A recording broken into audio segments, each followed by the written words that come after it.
Good morning. This is Laurie with 88 Angels. I missed you.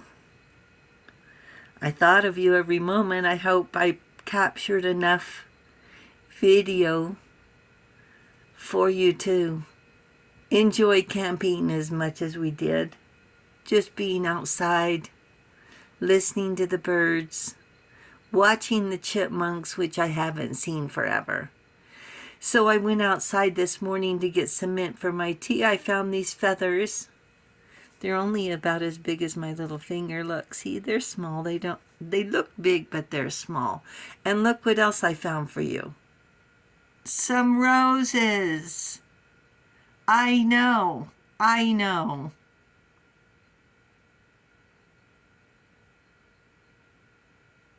I know.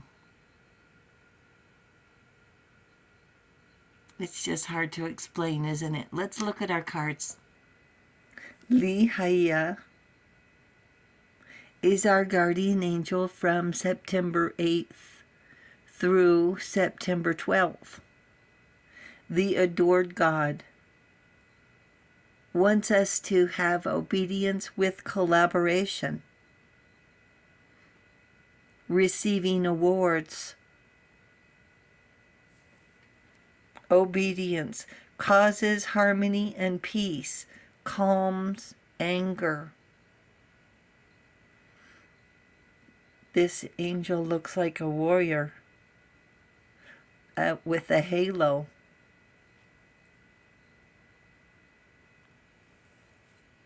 And today we're going to talk about the emperor, someone in charge, with power and control, with honor and compassion.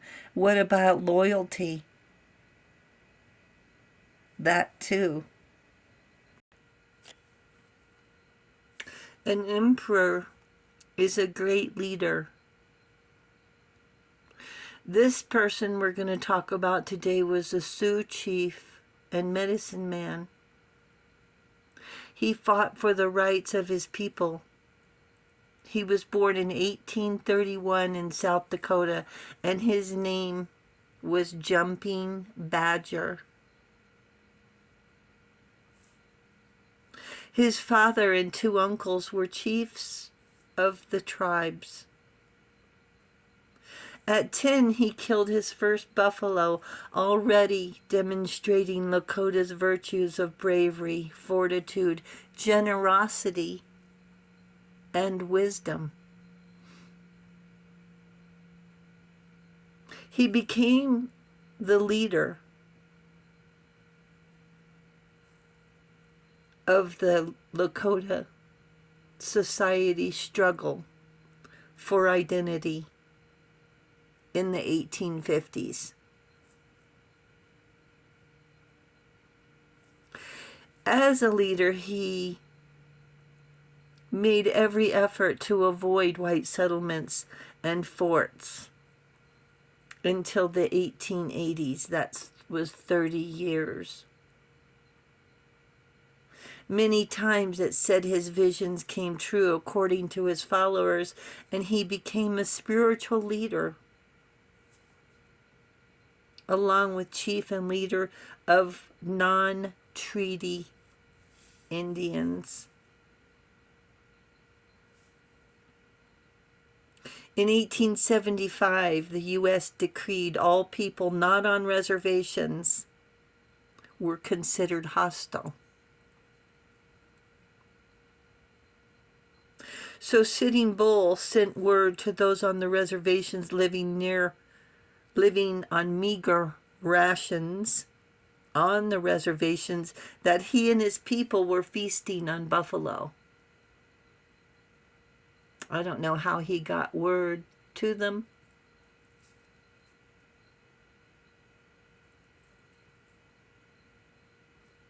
When he became chief, his name was changed from Jumping Badger to Sitting Bull. In June of 1876, camping along the Little Bighorn River, along with Lakotas and Cheyennes, Custer's 7th Cavalry attacked. 80 natives died while 5 companies of soldiers perished. The battle was over, but not the war. This is a picture out of a book that was endorsed by National Geographic. So this is an authentic picture of Sitting Bull. In 1877, he and his tribes headed north to the White Grandmother, also known as Canada. Buffalo were scarce. His people got sick, and it was really harsh winters. Gradually, they went back to the reservation life in the U.S. In 1881, he surrendered to the U.S. at Fort Buford, a Dakota territory, and he was held prisoner. In 1885, he was granted permission, He was granted permission to travel with Buffalo Bill Cody's Wild West show. I don't want to go as far as to call him a celebrity. He was paid $50 a week. This picture, his picture was, one second, let me change pictures. This picture of Sitting Bull and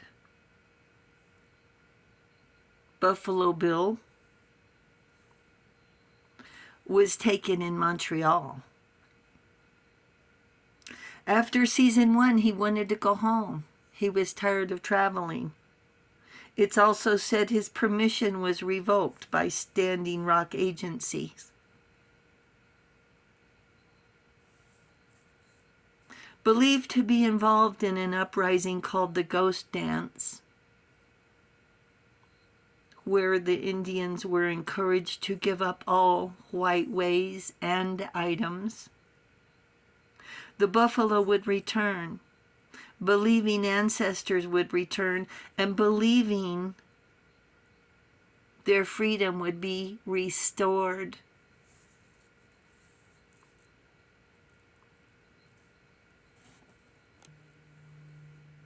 On December 15th, 1890, at 59 years old, on Standing Rock Reservation.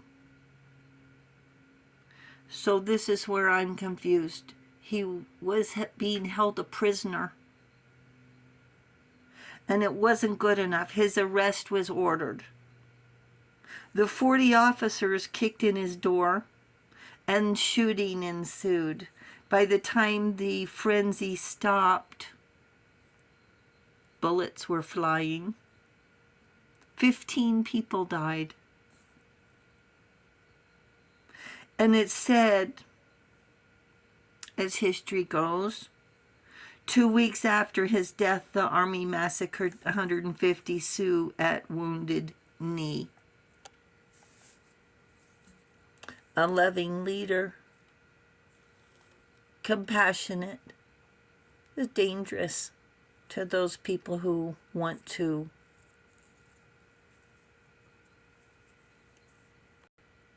be in command, be the ones who are in charge. Those people want to be in charge no matter what. They're dangerous. He was a leader, not a follower. He cared about his people. His lifestyle, his people's lifestyle was in jeopardy. He's known as a fierce fighter, and he collected red feathers representing wounds while touching his enemies. He was first to become an 1869 chief of the Lakota Nation, not just the tribe, but the entire nation. A holy man with spiritual insights and prophecy, legendary, with bravery, wisdom, a leader with wisdom, compassion. He was selfless. He was dedicated, inspiring, and persuasive. He didn't give up and he never stopped. The emperor does the emperor does what's required and does everything possible. He's determined and knows that no obstacle, no matter how big, it's going to change